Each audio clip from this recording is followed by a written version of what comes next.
연방준비제도가 오늘 기준금리인 연방기금 금리를 0.25%포인트 인상해 기준금리가 1.75에서 2.0%로 올랐습니다.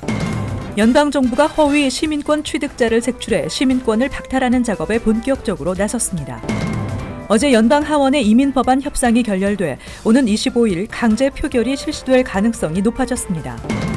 뉴저지주 예비선거와 함께 치러진 팰리세이드 파크 민주당위원회 대의원 선거에서는 한인 14명이 출마해 5명이 당선됐습니다.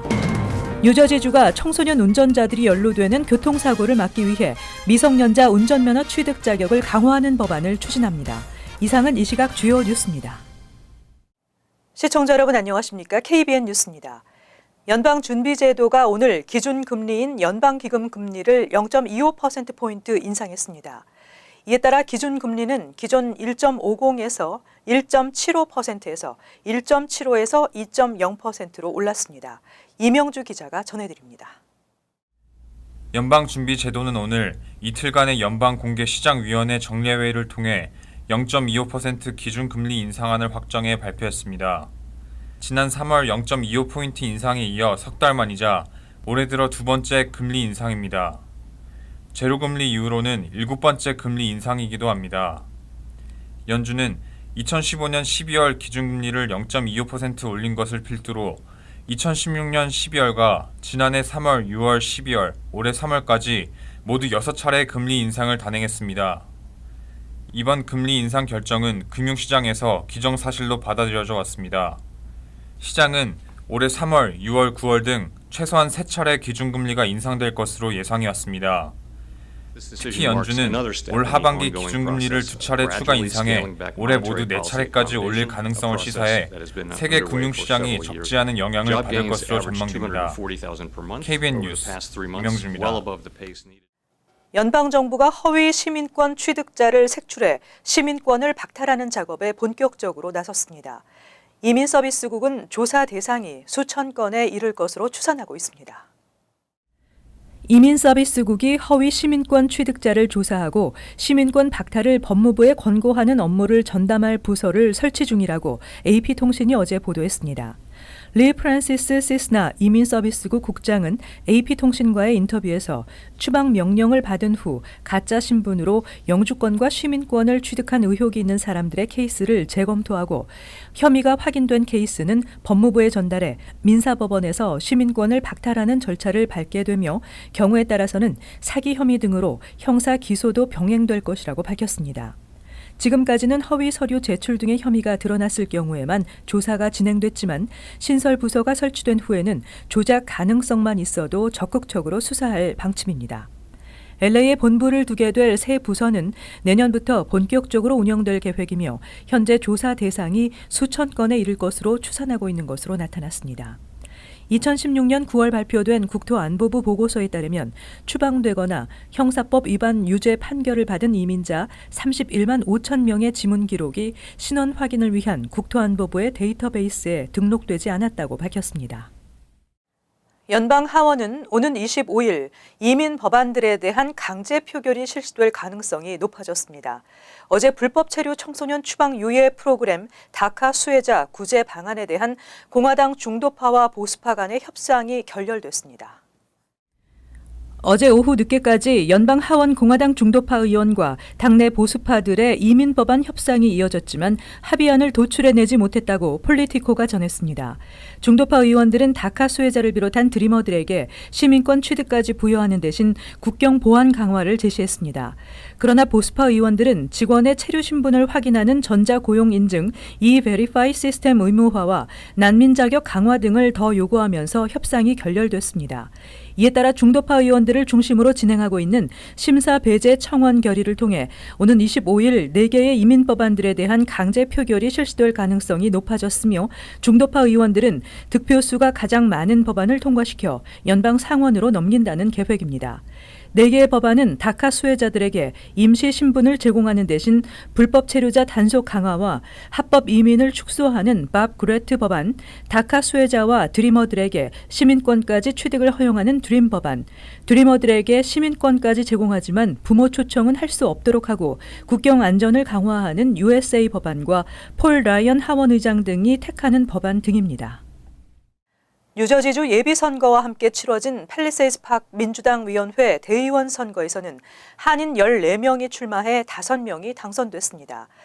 위원회 내 한인 영향력을 강화하기 위해 다수의 한인들이 출마했지만 과반 확보를 이루지 못했습니다. 총 9개 선거구에서 남녀 대의원 1명씩을 선출해 총 18명으로 구성되는 팰리세이드 파크 민주당 위원회 대의원 선거에서 5선거구 소피아장, 6선거구 권형만 우혜경, 7선거구 최규익 이은희 후보가 당선됐다고 머겐 카운티 선거관리위원회가 발표했습니다. 위원회는 선거에 출마하는 민주당 후보 추천권 등의 권한이 있습니다. 한인이 대의원의 과반 이상을 차지하면 시장, 시의원 등 각종 선거에서 팰리세이드 파크 민주당을 대표하는 후보로 한인 사회가 지지하는 인물이 선택될 확률이 높기 때문에 다수의 한인들이 출마했지만 과반 확보를 이루지 못했습니다. 앞으로 후보 공천 등을 놓고 팰리세이드 파크 민주당 위원회 위원장을 맡고 있는 로툰도 시장을 지지하는 대의원들과 차기 시장이 유력한 정 의원을 지지하는 대의원들 간에 치열한 공방이 있을 것으로 예상됩니다. 크리스 정 팰리세이드 파크 시의원이 예비선거에 이겨 최종적으로 시장에 당선될 경우 타운 정부 운영을 위해 그와 협력할 시의원들이 필요한 가운데 현 팰리세이드 파크 타운 의회는 6명 시의원 중 5명이 제임스 로툰도 현 팰리세이드 파크 시장을 지지하고 있습니다. 한편 어제 팰리세이드 파크 민주당 위원회는 회의를 열고 로툰도 시장을 위원장으로 재선출했습니다. 뉴저지가 청소년 운전자들이 연루되는 교통사고를 막기 위해 미성년자 운전면허 취득 자격을 강화하는 법안을 추진합니다. 주상원 교통위원회는 10대 청소년들의 운전면허 취득을 위한 도로 주행 연습 기간을 6개월에서 1년으로 연장하고 교육 시간을 50시간으로 명시한 법안을 통과시켰습니다. 내일 주하원 교통위원회도 이와 유사한 내용의 운전면허 취득 규정 강화 법안을 통과시킬 계획입니다. 현재 뉴저지에서는 16세 이상이면 운전면허 취득을 신청할 수 있는데 필기시험 합격 후 운전교육 허가증이 발급되면 21세 이상 3년 이상 운전 경력을 지닌 성인 감독관의 동승 아래 최소 6개월 동안 도로 주행 연습을 해야 차량국이 실시하는 주행시험에 응시할 수 있습니다. 그러나 법안은 도로 주행 연습 기간을 1년으로 연장하며 야간 시간대 10시간을 포함한 최소 50시간 이상 주행 연습을 하도록 명시하고 있습니다. 이 법안이 시행되기 위해서는 주 상하원 본회의를 통과하고 필 머피 주지사의 서명을 받아야 합니다. 대도시들의 신규 아파트 건설 증가로 대도시 지역의 아파트 렌트비 상승세가 둔화됐고 일부는 오히려 하락세로 돌아선 것으로 조사됐습니다. 뉴욕도 1%의 렌트비 상승률을 기록했습니다. 지난해까지만 해도 3%에서 5%대의 상승률을 보였던 대도시 지역의 아파트 렌트비가 올해 5월 1%에서 2%의 상승률에 머물며 상승세가 크게 둔화됐다고 CNBC가 아파트먼트 리스트 자료를 인용해 보도했습니다. 특히 볼티모어, 시카고, 피츠버그, 포틀랜드, 시애틀, 세인트루이스, 워싱턴 DC 등 7개 도시는 5월 렌트비가 지난해보다 오히려 하락했습니다. 특히 포틀랜드는 5월 렌트비가 전년에 비해 2.2% 하락했으며 피츠버그도 1.1% 떨어졌으며 나머지 도시들은 0.1%에서 0.9% 사이의 하락률을 기록했습니다. 이 밖에 애틀란타, 보스턴, 댈러스, LA, 뉴욕, 샌프란시스코, 샌디에고 등의 도시들은 대부분 1% 내외의 렌트비 상승률을 기록했습니다. 이처럼 렌트비가 주춤해진 것은 대부분의 지역에서 신규 아파트 건설이 증가했기 때문이라는 분석입니다. 한편 렌트비가 가장 비싼 지역은 샌프란시스코로 5월 원베드룸 렌트비 중간값은 $2,420로 전국 최고를 기록했습니다. 뉴욕이 $2,065로 두 번째로 높았으며 보스턴이 $1,664로 뒤를 이었습니다. 아파트먼트 리스트는 리스팅된 아파트 렌트비뿐만 아니라 센서스와 연방주택도시개발부 자료도 함께 조사해 보다 정확한 렌트비 동향을 반영하는 것으로 평가받고 있습니다. 뉴욕시가 교통사고를 줄이기 위한 비전 제로 캠페인을 펼치고 있는 가운데 뉴욕 시내 상당수 도로에서는 여전히 과속 운전이 심각한 것으로 나타났습니다. 뉴욕시가 시내 제한 속도를 시속 30마일에서 25마일로 낮춘 비전 제로를 4년 전부터 시행 중이지만 전혀 지켜지지 않고 있는 것으로 나타났습니다. 뉴욕시 교통국에 따르면 뉴욕시 5개 보로 가운데 평균 운행 속도가 가장 빠른 도로는 브롱스 세인트 조셉 웨이로 차량들의 주행 속도가 무려 평균 시속 64마일에 달하는 것으로 조사됐습니다. 이는 뉴욕 시내 제한 속도 25마일보다 2.5배 이상 빠른 것입니다. 다음은 브롱스 디웨이 애비뉴로 평균 시속 62마일로 나타났습니다.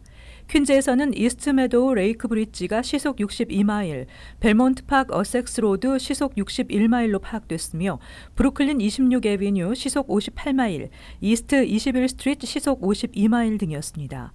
맨하탄의 경우에는 웨스트 158 스트릿이 시속 47마일, 몬로 스트리트 시속 46마일의 속도를 나타냈습니다. 시민들은 비전제로 시행에도 불구하고 운전자들의 과속이 줄지 않으면서 아이들이 사고 위험에 여전히 노출돼 있다며 과속 단속 카메라 설치를 확대해야 한다고 주장하고 있습니다. 뉴저지주 대학 졸업생들의 직장 평균 연봉이 다른 지역 대학 출신들보다 높은 것으로 조사됐습니다. 또 사립대 출신과 공립대 출신 사이의 연봉 차이가 거의 없는 것으로 나타났습니다. 페이스케일.com이 발표한 2017년 직장인 연봉 자료에 따르면 뉴저지주 4년제 대학 졸업생들의 평균 연봉이 전국 평균 직장인 연봉보다 높은 것으로 나타났습니다. 뉴저지주 4년제 28개 대학 중 12개 대학의 졸업생 절반이 직장생활 2, 3년 차에 연봉 5만 달러가 넘었습니다. 전국적으로 직장 2, 3년 차 졸업생 연봉이 5만 달러가 넘는 대학이 4분의 1가량에 불과한 것과 큰 차이를 보이고 있습니다. 또 직장 경력 10년 차 중견 사원이 됐을 때 연봉이 9만 달러를 넘긴 경우도 뉴저지주 대학은 28곳 중 16곳으로 절반을 넘긴 반면 전국적으로는 약 30%의 학교에 불과했습니다. 뉴저지주 대학 졸업생의 2, 3년 차 직장인 평균 연봉이 가장 많은 곳은 스티븐스 공대로 7만 800달러를 기록했고 2위가 프린스턴 대학 출신 6만 9,800달러, 3위가 주립대인 뉴저지 공대 출신으로 평균 연봉 6만 800달러로 나타났습니다. 이 밖에 러커스와 칼리지 오브 뉴저지 등 주립대 출신들은 2, 3년 차 직장인 연봉이 모두 5만 4천 달러 이상으로 조사돼 웬만한 사립대 출신보다 많았습니다. 직장 경력 10년 차 중견 사원의 경우에는 프린스턴대 출신이 평균 연봉 14만 7,800달러로 가장 많았으며 스티븐슨 공대가 13만 6,900달러로 뒤를 이었고 주립인 뉴저지 공대가 11만 9,700달러로 세 번째를 기록했습니다. 연방법원이 법무부가 제기한 AT&T의 타임워너 인수 저지 요청을 받아들이지 않고 854억 달러 규모에 달하는 두 회사의 인수합병을 승인했습니다. 이에 따라 앞으로 통신 미디어 업계의 합병 열풍이 본격화될 전망입니다. 워싱턴주 연방법원의 리처드 리언 판사는 어제 AT&T의 타임워너 인수를 승인하는 판결을 내렸습니다. 법무부는 두 회사가 합병할 경우 소비자 선택의 폭이 좁아지고 TV와 인터넷 서비스의 가격이 비싸질 것이라고 주장하며 AT&T의 타임워너 인수를 막아줄 것을 요청했지만 법원은 받아들이지 않았습니다. 통신사인 AT&T는 타임워너 인수에 성공함으로써 HBO, CNN, TNT, TBS 등의 인기 방송 채널을 무선 위성 TV 서비스 등을 통해 전국에 공급할 수 있게 됐습니다. 미디어 업계에서는 아마존, 넷플릭스 등 대형 IT 업체의 도전에 대응하기 위해서는 컨텐츠 제작과 배급을 통합하는 합병이 불가피하다고 판단하고 있는 가운데 AT&T는 2016년 8월부터 컨텐츠 확보를 위해 타임워너 인수를 추진했었습니다. 한편 법원이 인수 승인 결정을 내림에 따라 21세기 팍스의 자산 매입을 둘러싼 캠캐스트와 월트 디즈니 사이의 경쟁도 본격화될 것으로 보이며 스프린트를 인수하겠다는 T모빌의 제안도 구체적으로 진행될 것으로 전망됩니다.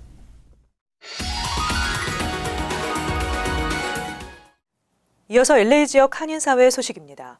한인타운 노숙자 쉘터 건립 반대 집회가 오늘 처음으로 LA 시청 앞에서 열렸습니다.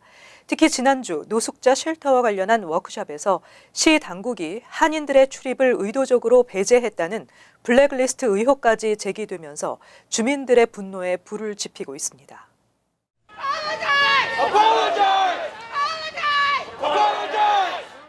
LA 시청 앞에 한인타운 노숙자 쉘터를 반대하는 250여 명의 한인들이 모였습니다.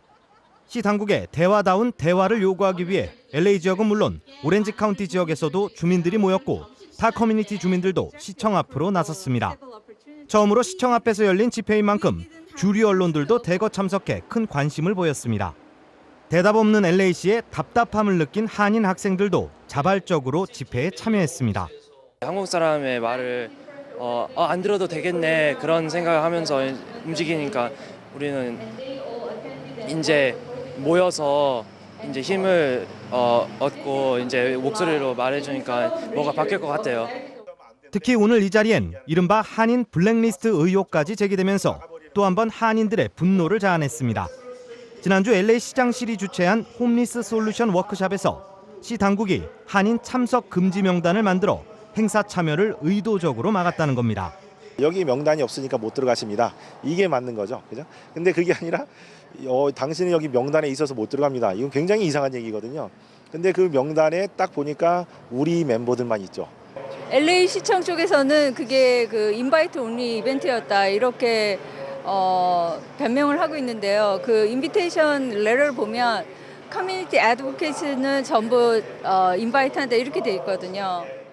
한편 노숙자 쉘터 대책위원회 측은 이번 사안이 표현의 자유와 인권을 침해한 중대한 사안인 만큼 법적 대응을 진행하는 한편 다음 주 대규모 반대 집회를 이어갈 계획이라고 밝혔습니다.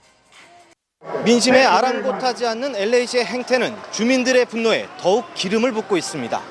MBC 뉴스 여준호입니다.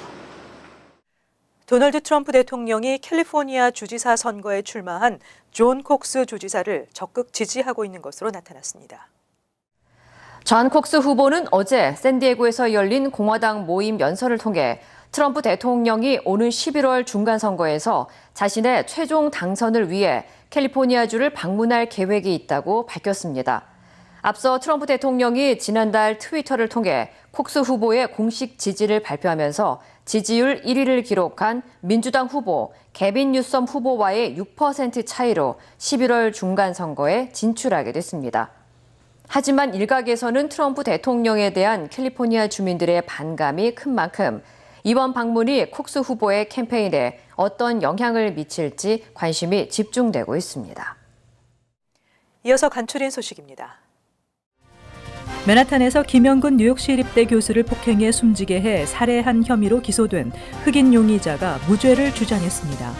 보석이 허용되지 않은 채 다시 구치소에 수감된 리의 다음 법정 심리는 오는 9월 10일 재개됩니다.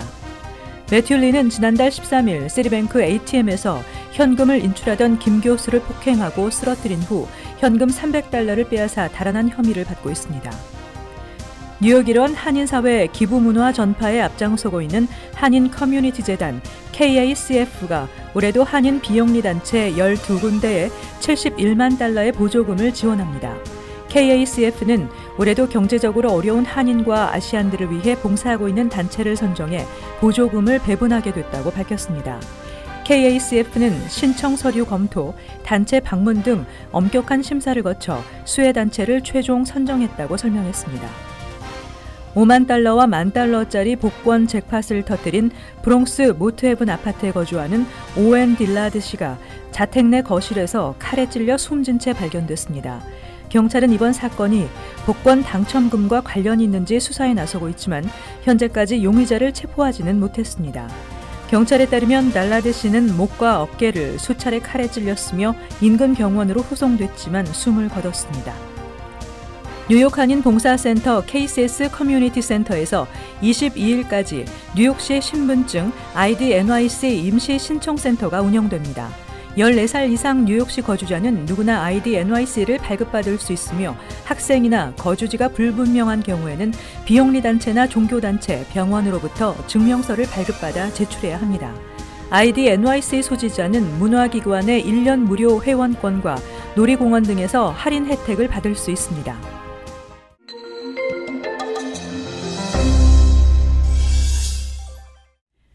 글로벌 피스 파운데이션 관계자들이 한인 이민사 박물관을 방문해 뉴욕 한인회 임원진과 환담하고 박물관을 둘러보는 시간을 가졌습니다. 글로벌 피스 파운데이션은 세계 각국에 지부를 두고 평화 활동을 하는 국제 NGO 단체로 세계 평화를 위한 다양한 활동을 전개하고 있습니다.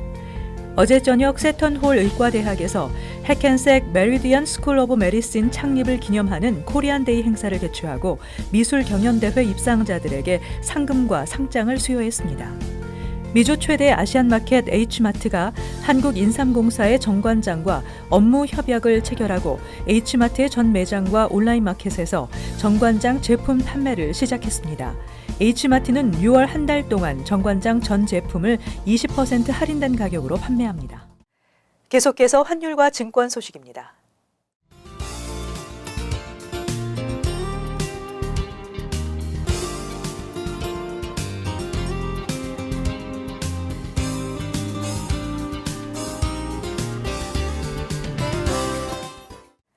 끝으로 날씨 전해드립니다. 목요일 대체로 맑겠습니다.